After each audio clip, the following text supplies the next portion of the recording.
Hey everybody, how you doing? Welcome back. If it's your first time here on the channel, my name is Mark Lindsay and you're watching Thriftin Vinyl with Mark. It's been a long time since I did a video. The last time I think was on Memorial Day evening. And I shared a video where I grabbed a large haul of about 50 or 60 albums and I shared those with you over the course of 2 videos. And the pickings have been slim ever since. I haven't had the luck at the thrift stores and Goodwill stores that I had earlier, but I've had some great luck at flea markets.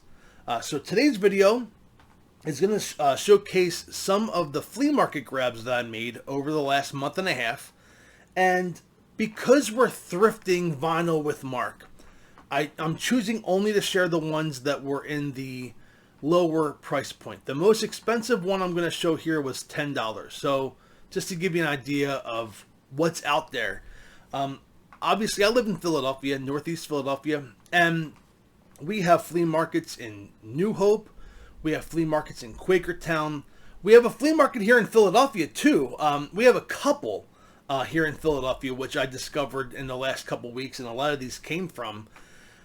So just, obviously, if you're into vinyl, if you're watching this channel, you could do a search for local flea markets. You'd be surprised at where they're at, and they're popping up in a lot of shopping centers that maybe the stores have closed or what have you. And instead of Spirit Halloween store, you're getting indoor flea markets, which is pretty cool.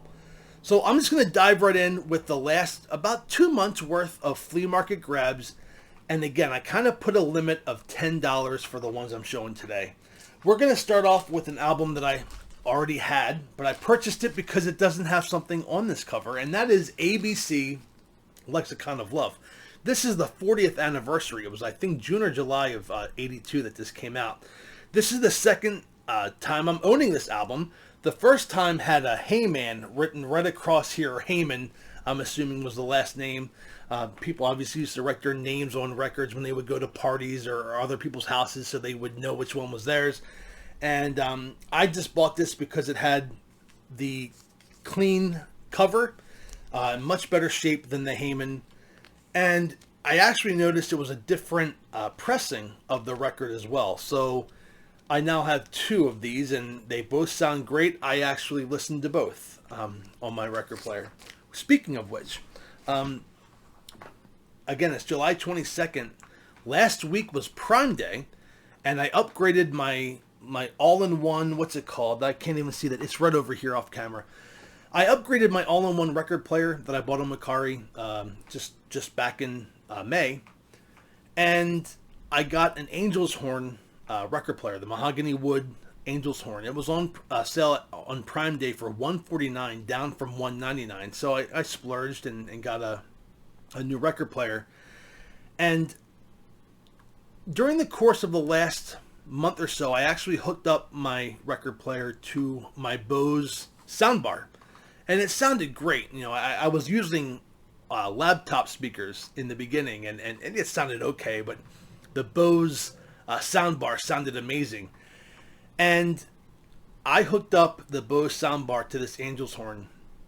And I'm not going to embarrass my wife, but my wife and I, we watch a lot of TV together. That's like kind of what we do. And we're kind of binging Sopranos right now. And I can't stand watching TV that's not high definition. And she can watch anything. She can watch standard definition, HD, doesn't matter. But she doesn't always tell when something's in HD. And I'm like, what? How do you not know that? How can you not see that? Well, with this case, how could you not hear it? She came in when I actually purchased the record player and put something on, and she thought it was a car from outside of our house that was blaring a radio. That's how amazing this record player sounds. So all these records have been played with the new Angel's Horn. It sounds amazing. And Angel's Horn, if you do your research, they have, excuse the motorcycles, I'm on the boulevard in Northeast. Angel's Horn has their share of critics and their share of supporters. I am a supporter because, for $150 it was in my price point and I ended up getting it. Now back to the records. Sorry for that Angel's Horn. I'm not sponsored, of course. Bob Seger's Against the Wind. This was purchased for a couple dollars at a flea market. This a little bit of a break from his not hard rockin', but rockin' 70s, a little mellower with You'll Accompany Me and, of course, Against the Wind. But one of my favorite Bob Seger songs is on that album, and that is Her Strut. I am part of a Facebook group called the Other Vinyl Collectors Club, I think that's called. The Other Vinyl Record Collectors Club on Facebook. And a conversation happened last week about what we thought was one of the best debut albums. And this album was mentioned, Boston's self-titled debut album. Check out this rundown. For those of you, obviously many of you probably know. More Than a Feeling, Peace of Mind, Foreplay into Long Time. Then you have side 2, Rock and Roll Band, Smokin', Hitchin' a Ride, Something About You, and Let Me Take You Home Tonight. There's not a clunker on this album. This album is amazing. Sounds great.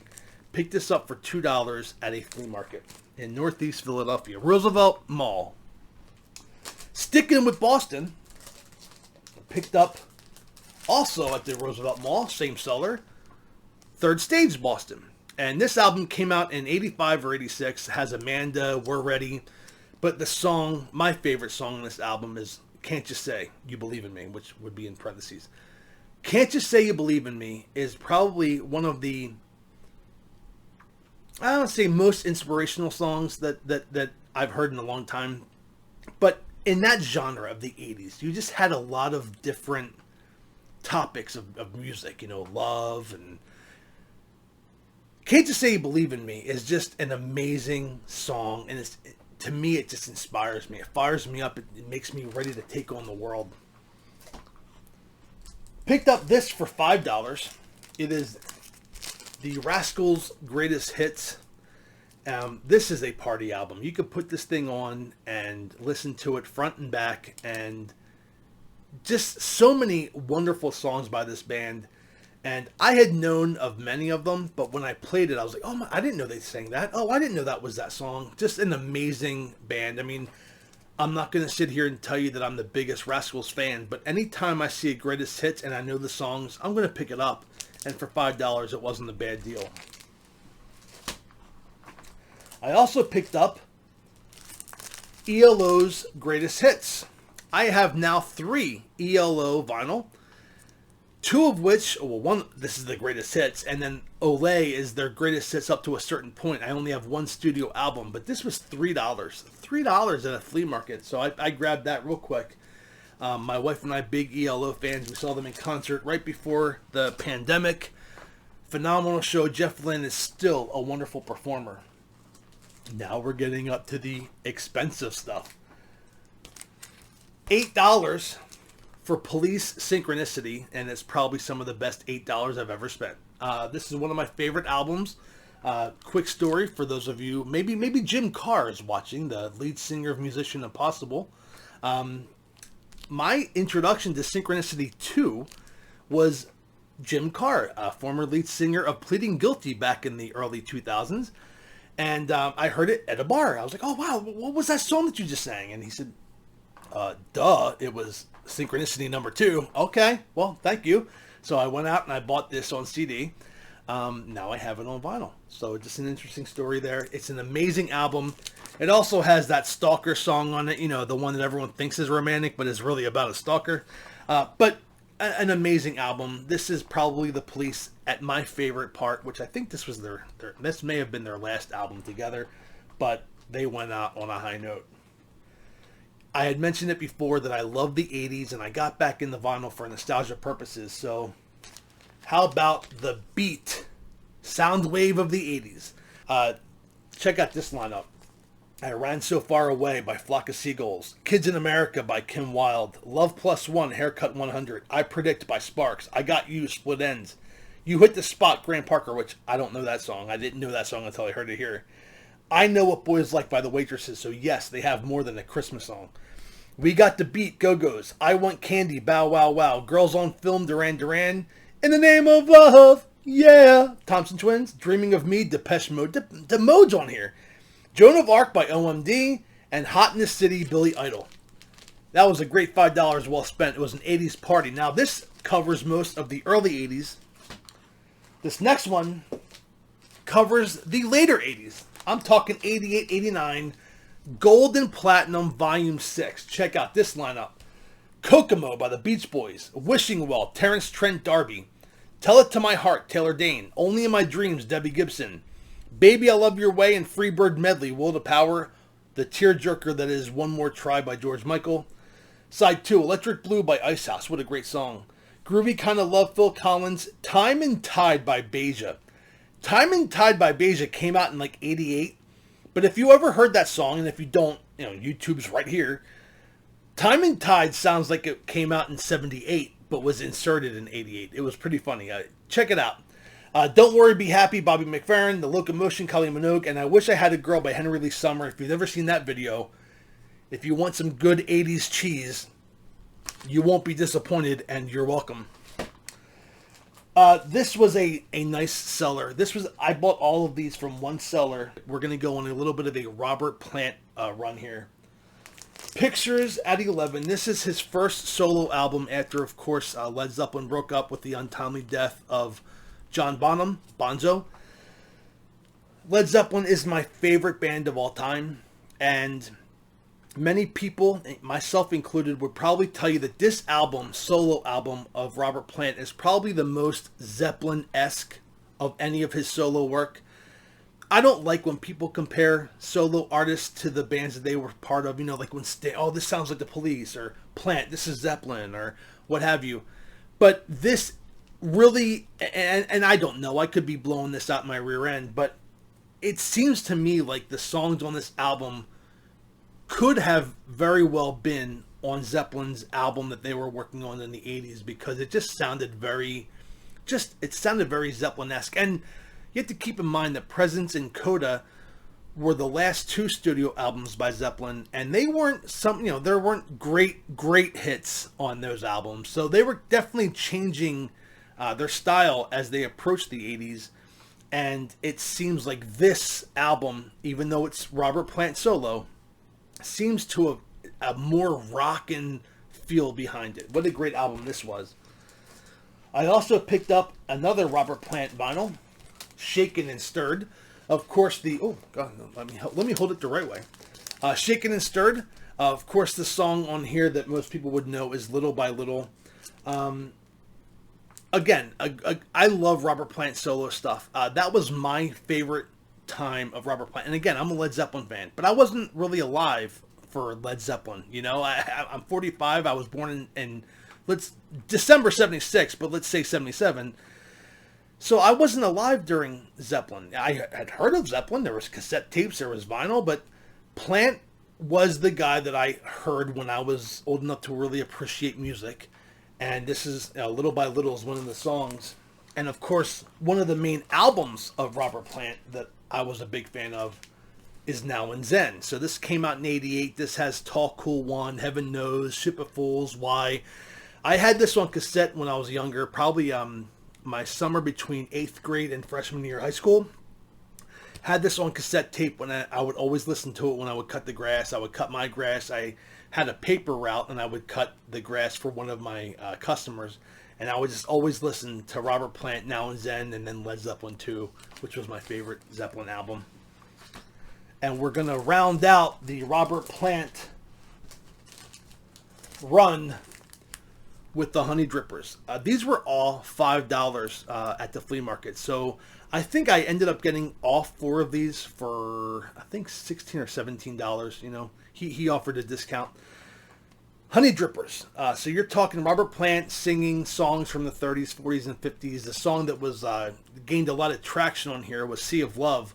But my favorite song is the last song on the album, which is Rockin' at Midnight. It's just an amazing song. And I mean, again, I'm not, maybe I'm biased because it was my childhood. Maybe my memories are but no, I'm taking that back because I heard it.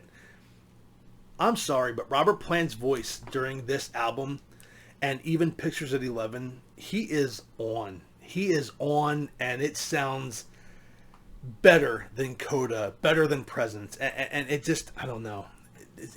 It was my favorite time of Robert Plant. Again, maybe it's because I got to witness it as it happened. I picked up this phenomenal album, The Cars, Heartbeat City. I got this for $7. amazing album. We had discussed earlier some of the best self-titled debut albums, and you could definitely put the Cars up there. This is definitely probably this is probably the Cars' most successful album. Came out in '84, had a bunch of songs on it. But what stuck out for me as a kid is obviously MTV and VH1 used to play music videos. But so did Nickelodeon. And I used to watch Danger Mouse, and then following Danger Mouse at nighttime, like 6 o'clock at night, was You Can't Do That on Television. And in between those shows, they would play music videos. I remember seeing David Lee Roth, it may have been Just a Gigolo, or California Girls. And I remember seeing this, it was Magic, when Rick Ocasek is walking on water. I just remember watching videos on Nickelodeon in between the TV shows I would watch. It was just brought back some good memories, and I'm very happy to have this album. Sounds amazing. And as I mentioned earlier, I purchased an Angel's Horn album, and I popped its cherry with Miss Jackson, because I'm nasty.